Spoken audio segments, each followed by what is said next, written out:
Saya akan mulai pengajian hari ini dengan memahamkan tentang bagaimana cara bisa menerima kisah Isra wal Mi'raj. Caranya gini.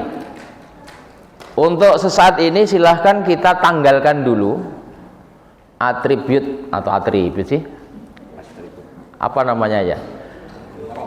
Ya, posisi status kita. Ya, taruh dulu. Yang di sini ada pejabat, taruh dulu jabatannya. Ibu-ibu menjadi ketua Bayangkari, taruh dulu jabatannya. Bapak-bapak anggota polisi, anggap bapak sedang tidak pakai baju polisi. Termasuk saya juga menanggalkan posisi sebagai ustadz. Loh, bagaimana demikian? Karena sebetulnya untuk bisa menerima kebenaran Isra wal Mi'raj itu kita harus telanjang, dalam pengertian kembali kepada fitrah dasar sebagai hamba.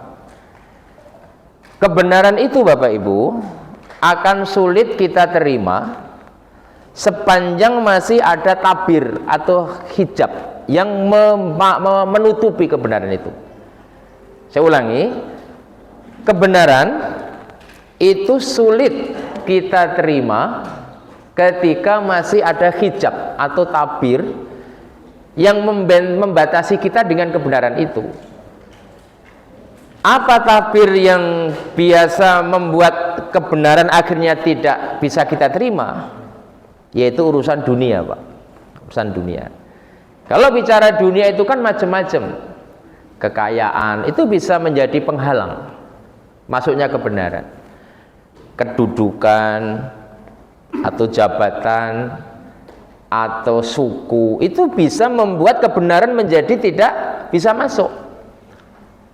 Karena itu ketika Rasulullah Shallallahu Alaihi Wasallam pagi-pagi setelah Isra Mi'raj itu memberitahukan kepada masyarakat Mekah, itu ada sebagian kecil yang mau menerima dengan rela hati, seperti Abu Bakar As-Siddiq, Khadijah radhiyallahu anha. Tapi ada sebagian besar itu belum bisa menerima, malah mentertawakan. Misalnya diwakili oleh Abu Jahal, Abu Sofyan, Abu Lahab, dan abu-abu yang lain, yang mereka itu masih terhijab oleh dunia. Kenapa Abu Jahal, Abu Lahab, Abu Sofyan tidak menerima kebenaran Isra wal Mi'raj? Karena dalam dirinya masih dikuasai kekuasaan sebagai kepala suku, kepala kabilah. Lah Muhammad Sallallahu Alaihi Wasallam hanya seorang manusia, anaknya Abdullah dengan ibu Siti Aminah, anak yatim piatu, Pak, yang hidupnya terlunta-lunta. Itu. Masa seorang Abu Jahal, seorang Abu Lahab, seorang Abu Sofyan yang memiliki posisi di kaum Quraisy kok suruh mendengarkan ngomongan seorang Muhammad? Makanya nggak mau menerima dia. Ini pengaruh kedudukan. Gitu. Abu Sofyan itu konglomerat Mekah ketika itu, orang-orang kaya, Pak. Karena kekayaannya itu, sekalipun kebenaran datang, dia sulit menerima. Tapi beda ketika Khadijah radhiyallahu anha mendengar berita Isra wal Mi'raj, padahal siapa nggak kenal dengan Khadijah. Khadijah itu seorang janda paling kaya di Mekah. 3/4 kekayaan Mekah itu ada dalam genggaman seorang Khadijah. Konglomerat, Pak. Tapi karena dia letakkan kekayaannya, dia taruh dulu, dia telanjang dalam arti menempatkan sebagai hamba Allah, dia mudah. Maka ketika baginda Rasulullah mengabarkan, ya Khadijah, aku baru saja menghadap Allah. Apa katanya? Sodakta, benar engkau ya Rasulullah. Sama dengan Abu Bakar As-Siddiq. Abu Bakar As-Siddiq itu adalah jutawan ketika itu. Kudanya, untanya banyak, konglomerat, tapi dia taruh dulu kekayaannya. Maka ketika Nabi menyampaikan, ya sahabatku Abu Bakar, aku baru saja melaksanakan perjalanan suci dari sini ke sini, untuk menerima perintah salat. Waalaikumsalam. Apa kata Abu Bakar? Andai saja engkau mengatakan lebih dari itu, aku pasti percaya ya Muhammad. Nah itu. Kenapa ada orang-orang yang bisa cepat menerima kebenaran? Karena dia sudah mampu meletakkan apa itu? Ya, status kehidupannya. Sama dengan hari ini Bapak sekalian. Saya ceramah mungkin dari jam 9 kurang 5 menit sampai jam 12 misalnya. Misal ya Pak. Ditambah lagi nanti sampai itu jam 1 lebih karena di sela-sela siang makan siang. Kan ada makan siang ini kan? Misalnya. Tapi kalau bapak-bapak ibu-ibu belum sanggup meletakkan statusnya, sulit masuk kebenaran Pak. Itu. Apalagi ceramah di depan Pak Polisi. Itu sulit masuk Pak. Ya. Karena polisi itu kan gagah-gagah. Dia punya bedil, dia punya pistol, dia bisa marah. Ceramah seorang Sutino Pak. Ya. Mungkin ada yang komen, penceramah kampungan saja. Nah, maka taruh dulu itu baju-baju bapak itu, ya kita taruh dulu. Kemudian mari kita menjadi Abdullah, hamba Allah, biar nanti mudah masuknya. Sepakat ya? Sepakat. Nah, saya akan memulai bicara Isra Mi'raj itu dari sebelum kejadian, saat kejadian, pasca kejadian, kemudian apa misi terbesar. Walaupun sejatinya bapak-bapak dan ibu-ibu sudah terlalu sering mendengarkan kisah ini, sampai pelajaran waktu kita SD, SMP, SMA diulang-ulang. Belum nanti kita mendengarkan ceramah-ceramah atau khotbah-khotbah. Tapi kenapa terus diingatkan? Ya, agar kita bisa menemukan hikmah. Nah, kisah Isra wal Mi'raj itu kalau boleh, walaupun nggak sama persis, saya ilustrasikan kan seperti sebuah sinetron atau film kan. Ada sutradara yang mengatur cerita, ada pemain inti, ada pemain pembantu, ada lokus atau tempat permainannya di mana. Kemudian ada misi apa yang dibawa. Saya katakan ilustrasi loh, artinya tidak sama persis. Tapi kira-kira untuk lebih memudahkan menangkap, ada sutradaranya, ada pemain intinya, ada pemain pembantu, bahkan ada pemain antagonisnya yang lawan itu. Sampai kemudian nanti ada lokus di mana tempat syutingnya itu. Nah, kemudian endingnya apa?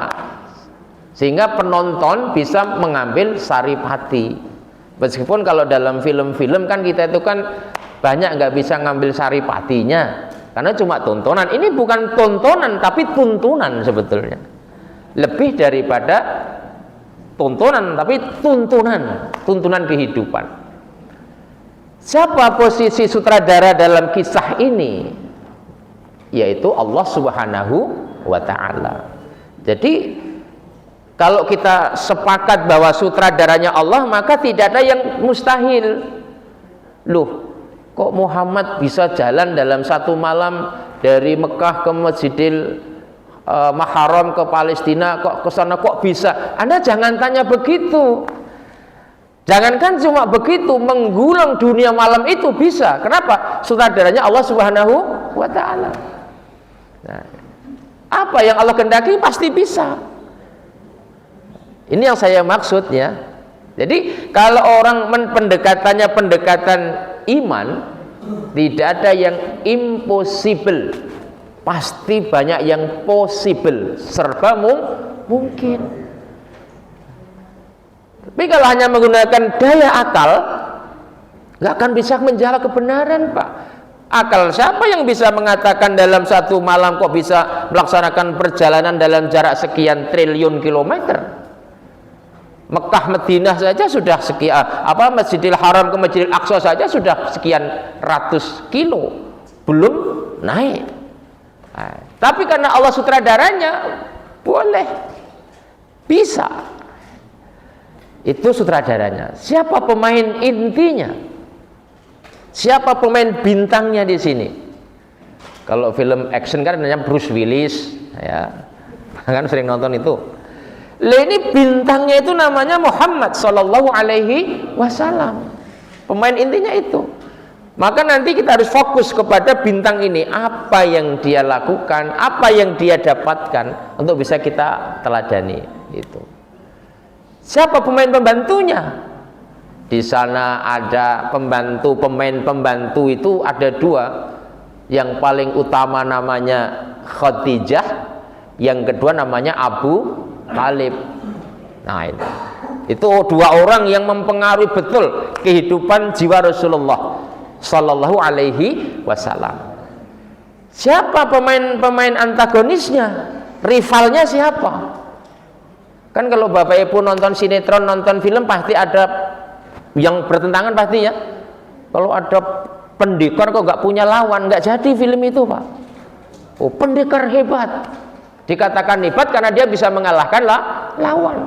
Pasti ada pemain antagonis. Lah antagonisnya nanti rombongannya Abu Jahal, Abu Lahab, Abu Sufyan dan yang lainnya. Di mana lokusnya? Lokasinya mana? Di mana? Lokusnya ada 3 tempat yang paling mendasar. 1 Mekah atau Masjidil Haram, 2 Masjidil Aqsa di Palestina, 3 lokus ini sulit dijangkau oleh manusia biasa, namanya Sidratul Muntaha. Nah, itu. Bapak jangan tanya siapa juru kameranya. Nah, iya, juru kameranya, waduh, mati saya nggak bisa jawab tuh. Ya. Ya. Tapi ada tim pengarah Pak. Pemain film itu nggak bisa langsung laga, ada tim pengarahnya di samping sutradara. Siapa pengarahnya? Jibril alaihis salam. Bapak Ibu sambil membayangkan ica-icanya kita bikin film gitu. Nah, sekarang kita akan mencoba masuk dalam peristiwa Isra wal Mi'raj. Kenapa sampai terjadi? Bapak-bapak dan ibu-ibu yang saya hormati, sebelum kejadian Isra wal Mi'raj pada tanggal 27 Rajab, 3 tahun sebelumnya Nabi dan para sahabat itu sedang diembargo, diisolasi. Ingat zaman Covid dulu Pak ya, diisolasi. Nah, nggak boleh berkomunikasi dengan kabilah lain. Di mana tempatnya? Di Lembah Syi'ib namanya Pak. Lembah Syi'ib itu dengan Wai Panji mana? Jauh Pak. Tanyakan dengan Wai Panji. Lembah Syi'ib itu di Mekah sana. Ada satu lembah namanya Lembah Syi'ib. 3 tahun Nabi dan para sahabat itu diembargo. Ya, nggak boleh keluar dari zona itu. Bahkan tidak boleh menerima pasokan makanan. Sampai dalam pengasingan itu, sejarahnya mengatakan itulah Nabi sampai makan rumput Pak. Ya, untuk menyelamatkan nyawanya. Saya kira bapak-bapak seapes-apesnya jadi polisi belum pernah makan rumput Pak ya? Belum lah. Pernah Mas Dwi makan rumput saking nggak punya beras? Apa paling apes bakso hari. Nah itu udah paling apes. Iya. Nabi makan rumput 3 tahun Pak diembargo, sehingga banyak sahabat itu yang kemudian kurus kering ya. Nah sepulang dari Lembah Syi'ib, setelah selesai pengasingan 3 tahun itu, Nabi kembali ke Mekah. Kembali ke Mekah. Bagaimana sih Pak orang habis diasingkan tiba-tiba kembali ke kampungnya? Oh itu menjadi bahan tertawan orang-orang kafir Quraisy itu Pak. Ini namanya orang habis diembargo. Nggak lama kemudian setelah selesai diembargo, paman Nabi Abu Talib wafat. Kita buka kamus, siapa Abu Talib? Abu Talib itu sebetulnya paman Nabi yang sampai akhir hayatnya tidak masuk Islam. Abu Talib, tapi Abu Talib ini salah seorang leader di kabilah itu, tokoh sentral yang membackup, memprotek Rasulullah Shallallahu Alaihi Wasallam, sehingga kalau orang-orang para tetua kabilah itu hendak mencelakai Muhammad Shallallahu Alaihi Wasallam, yaitu kemenakannya, maka Abu Thalib yang menjadi pembela. Dia tidak menerima Islam, tapi menjaga kemenakannya. Sampai kalau ada orang-orang kafir Quraisy itu datang, "Hei Abu Thalib, kasih tahu kemenakanmu itu, jangan lagi mendakwahkan ajaran baru itu." Nah, apa kata Abu Thalib? "Kalian boleh melarang kemenakanku, tapi jangan coba-coba menyentuh kulit kemenakanku." Itu Abu Thalib, Pak. Dia tidak menerima ajaran Rasulullah, tapi dia membantu menjaga Rasulullah. Ya. Itu Abu Thalib. Termasuk yang menanggung kehidupannya, tinggal di situ setelah orang tuanya meninggal, kemudian diberi Abdul Muthalib. Abdul Muthalib meninggal, dipelihara pamannya ini Abu Thalib. Itu kehidupan Nabi. Tiba-tiba orang sebegitu hebat meninggal. Bagaimana sih Bapak Ibu kalau kita punya orang yang bisa menjaga kita, melindungi kita, tiba-tiba pergi dari kita? Ada yang hilang kan? Sedih. Kecuali orang itu memang nggak normal, suaminya mati, alhamdulillah, nggak, itu namanya nggak normal. Maka begitu Abu Thalib meninggal dalam kondisi kafir, nggak masuk Islam, Nabi miwang, nangis. Miwang itu nangis, ya, sesungguhan. Intinya apa? Protes kepada Allah, ya Allah, kenapa orang sebaik Abu Thalib ini tidak kau berikan hidayah? Dia membela dakwahku, melindungi diriku, memberikan makan aku, tapi kok sampai nggak bisa nerima Islam. Nangis Rasulullah. Turun ayat surat Al-Qasas, innaka la tahdi man ahbabta walakinnallaha yahdi may yasha. Hei Muhammad, sesungguhnya kamu tidak bisa memberi hidayah kepada orang yang kamu cintai, tetapi hanya Allah jua yang memberi hidayah kepada siapa yang dikehendaki. Jadi kalau ibu mencintai sesuatu, mencintai suami, kok enggak juga masuk Islam, ibu jangan sampai bunuh diri. Kembalikan bahwa hidayah itu milik Allah. Makanya wajar kalau sekarang ada orang di negeri ini merisaukan ibu-ibu yang suka ngaji. Kapan emak kok ngaji terus? Kapan selesainya ngaji? Bagaimana ngurus anaknya? Jangan disalahkan. Orang itu sedang tidak mendapatkan hidayah. Jangan ngomong Bang enak Pak. Kan ada viral itu ya. Ibu punya videonya kan? Heran nggak kira-kira? Ngapain Dharma Wanita itu Bayangkari ngaji sana ngaji sini, ngurusin anak? Pusing saya mikirin mak-mak itu, kok ngaji terus? Sampean aja yang mau pusing. Itu. Tapi yang lebih memusingkan, orang kayak gitu ada yang ngikutin. Ini yang tambah pusing. Yang bikin pusing. Mungkin termasuk ibu ngikutin juga, paham itu kan? Oh enggak, mudah-mudahan enggak. Nah, ini kok udah mulai tinggi tensinya. Kembali ke cerita, biar enggak naik tinggi. Abu Thalib begitu Pak. Orang baik membela Rasulullah tapi meninggal dalam kekafiran. Selang 3 hari, ibu-ibu, bapak-bapak, istri tercinta Khadijah meninggal pula. Coba, udah pamannya meninggal, ibaratnya bendera kuning belum dilepas. Iya, dulu belum ada bendera kuning ya. 3 hari istrinya menyusul. Kayak apa ditinggal seorang istri yang mencintai dan dicintai? Ya. Sampai-sampai ketika Rasulullah Shallallahu Alaihi Wasallam merasa sedih dan setiap hari setelah Khadijah meninggal nangis Nabi, Siti Aisyah datang, istri Nabi satu-satunya yang gadis di antara 9 istri yang lain. Yang lainnya kan janda semua. Cuma Khadijah yang gadis datang dengan lenggak-lenggak. Ya Rasulullah, ngapo kau miwang? Ngapo nangis? Khadijah meninggal masih ada aku yang sikap cantik. Maksudnya ingin menghibur dan mengambil hati.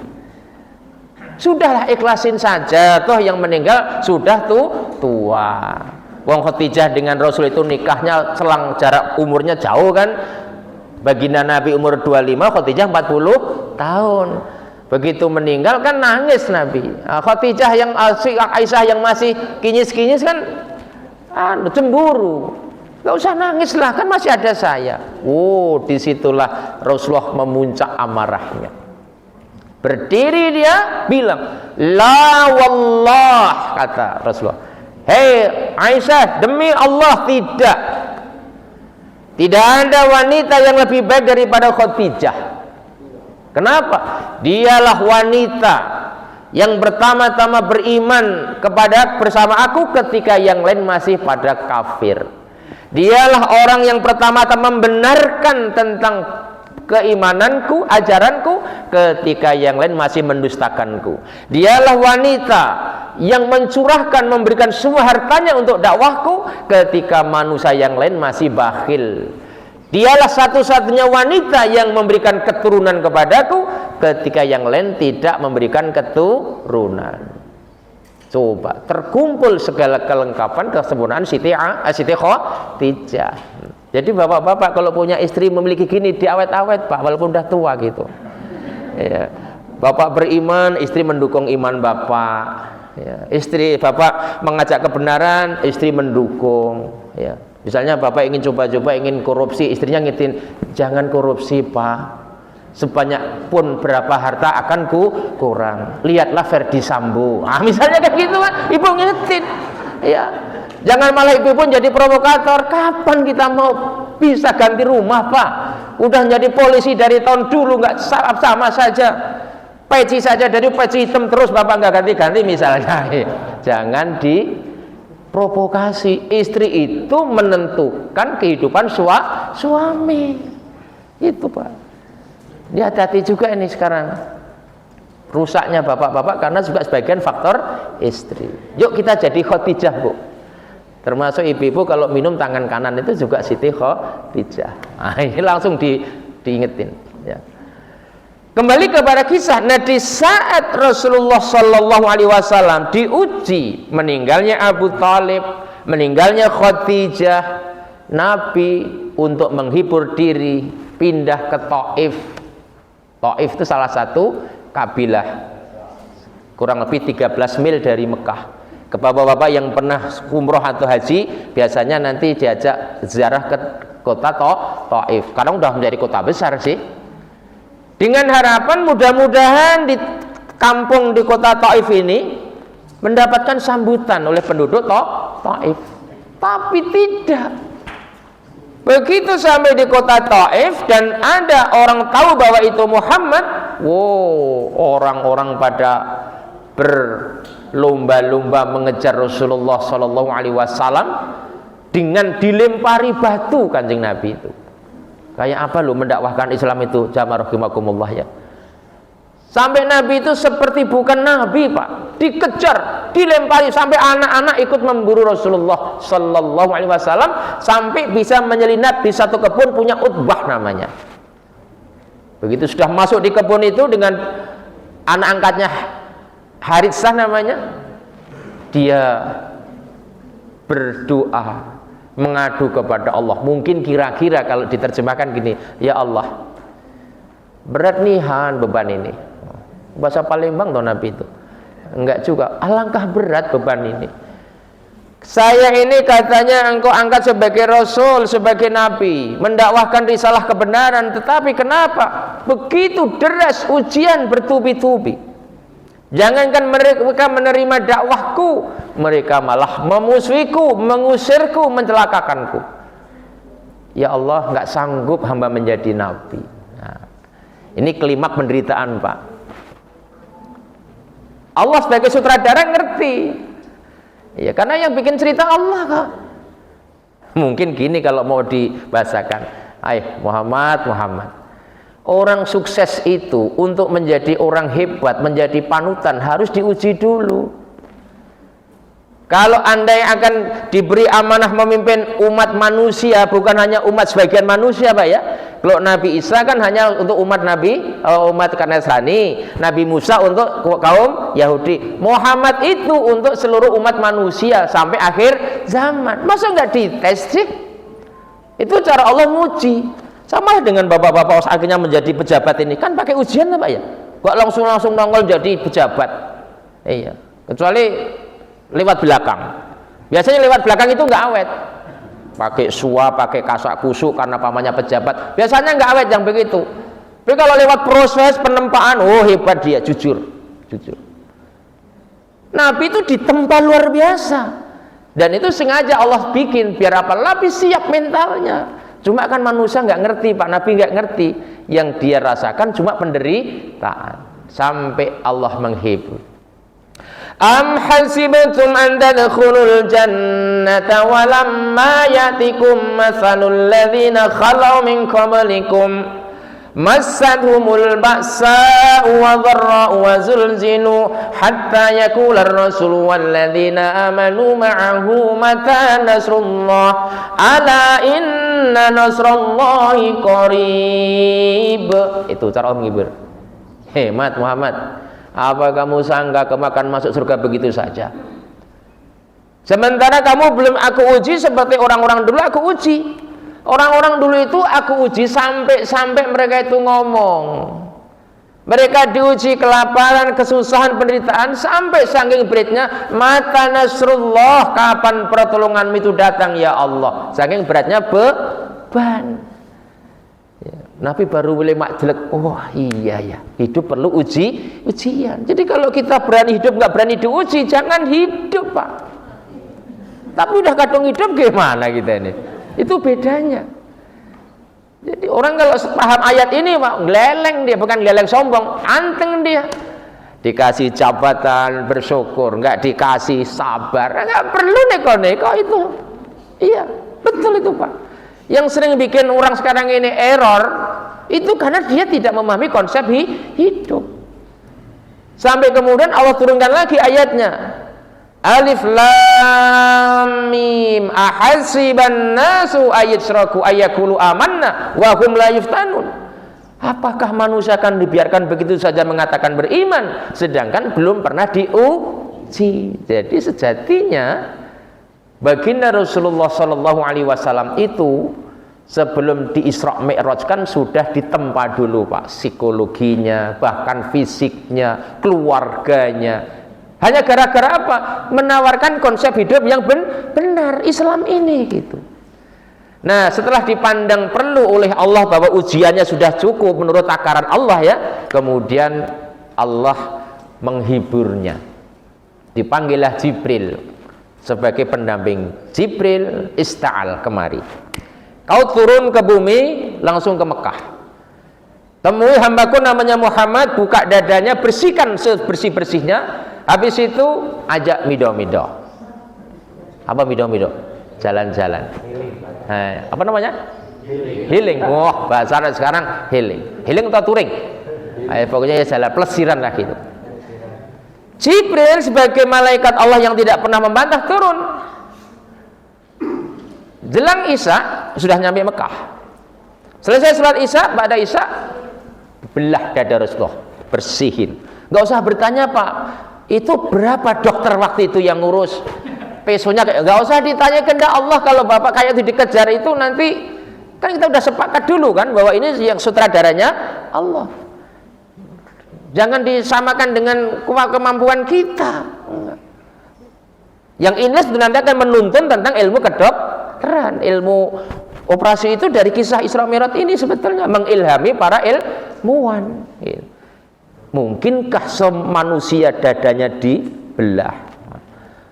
Karena mereka para ilmuwan gelisah, ditemukanlah ilmu itu. Tapi awalnya dari kisah Isra wal Mi'raj. Singkat cerita, setelah dibelah dibersihkan, barulah kemudian Jibril bilang, Muhammad, aku datang atas perintah Allah supaya mengajakmu jalan-jalan. Jadi sebetulnya Isra Mi'raj itu salah satu misinya adalah menghibur Rasulullah setelah ditempa berbagai macam masalah. Dan ini menjadi apa ya, masukan juga kita semua. Kalau Bapak Ibu banyak masalah, jangan di rumah terus Pak, sekali-kali jalan-jalan itu. Tapi jalan-jalan yang kira-kira mendatangkan ketentraman. Jangan jalan-jalan pulang berantem lagi. Kemana Pak? Umroh. Nah, nunggu haji lama kan? Umroh Pak. Itu ibu-ibu itu diajak umroh. Kapan ya Bu ya kita jalan-jalan? Kemana Pak?